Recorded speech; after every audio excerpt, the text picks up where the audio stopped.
Hello everyone, and a very warm welcome back to EduSpark.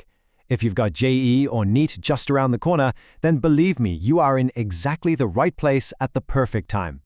So let's get right to it. The big question on everyone's mind. Those final 30 days. Is it too late? Or is this the moment where everything can change? Let me tell you right now, this final month is a game-changing sprint.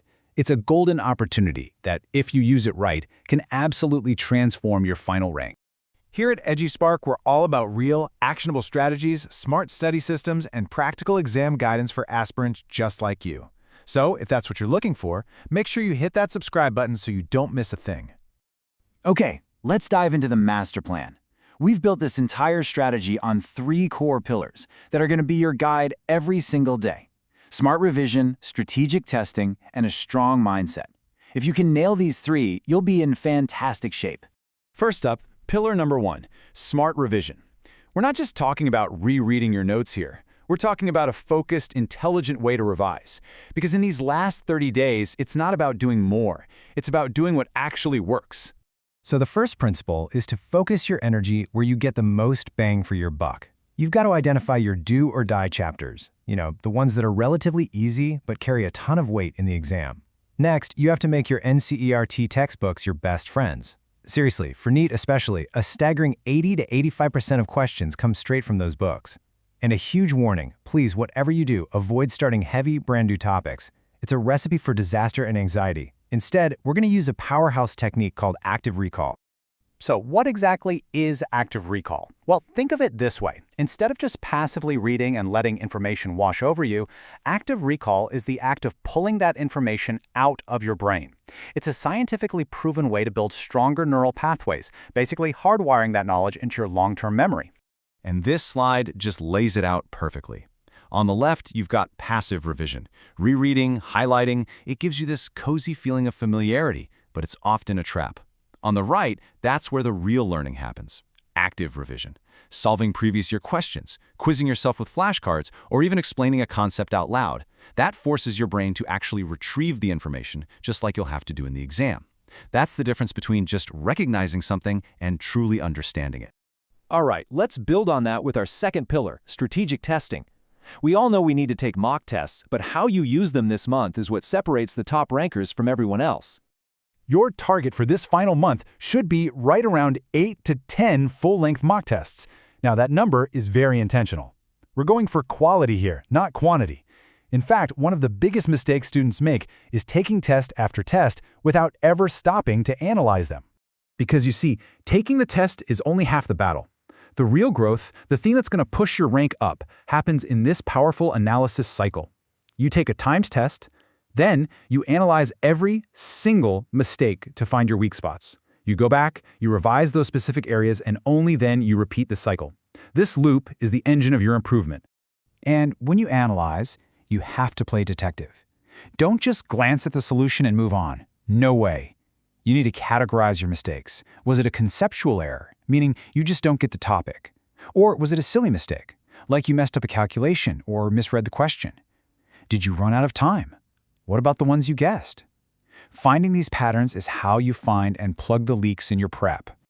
And that brings us to our third and honestly most important pillar, a strong mindset. You can have all the strategies in the world, but if your head isn't in the game, it's not going to work. These last 30 days, your mind can be your biggest asset or your worst enemy. So how do you train it? Try starting your day with just 5 minutes of deep breathing to calm your nerves. Before a mock test, picture yourself sitting there, feeling confident in answering questions correctly. And maybe most important of all, watch yourself talk. Instead of, "I can't do this," try telling yourself, "I'm prepared and I'm going to give it my best shot." This quote just nails it, doesn't it? This last month isn't about frantic cramming. It's a test of your strategy, your focus, and your belief in yourself. Those little mindset tricks we just talked about, they're not just nice ideas. They're tools to build that self-belief. So trust the work you've put in. That belief is your greatest asset right now. Now, as you get to the finish line, your strategy has to shift one last time. In that final week, I want you to stop taking new mock tests. Seriously, a surprised low score can shatter your confidence right when you need it most. Instead, you're going to shift from intense testing to calm consolidation. Your only job is some light revision of short notes, mind maps, and formulas. The goal is to walk into that exam hall feeling fresh, rested, and ready to go. Okay, so we have our 3 pillars: smart revision, strategic testing, and a strong mindset. But what does that actually look like on a day-to-day basis? Let's map out a daily blueprint you can adapt for yourself, because consistency is what's going to make all the difference. A solid routine of about 9 to 10 hours is perfect. In the morning, when your brain is fresh, you attack Pillar 1, deep revision using active recall. The afternoon is reserved for Pillar 2. You're simulating the exam with a mock or doing focused practice. The evening is all about that crucial analysis and fixing your weak spots. And you see how Pillar 3, the mindset, is just woven through the whole day? And then, a quick formula review before bed helps lock it all in. Now, knowing what to do is important, but knowing what not to do is just as critical. You have to avoid these common traps. Comparing your mock scores with your friends, all that does is mess with Pillar 3, your mindset. Watching endless strategy videos, that's just procrastination eating into your revision time. And buying new books now, that'll just create panic. But most importantly, do not neglect your health.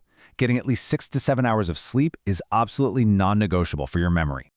So if you take just one thing away from this whole explainer, let it be this: trust your preparation. You've put in so much hard work. Now is the time to consolidate it all with a smart plan, keep a calm and focused mind, and just believe in your ability to do this. You have absolutely got this. So I want you to make a commitment to yourself right now. Drop a comment below and let us know, what is the one thing from this strategy that you're going to start doing differently starting tomorrow? Let's hold each other accountable and make these last 30 days the best part of your entire journey. Thank you so much for watching this explainer on EduSpark. If you found this helpful, please hit that like button, share it with a friend who needs to hear this, and of course, subscribe for more practical GEE and NEET strategies. Stay focused, stay confident, and we'll see you in the next one.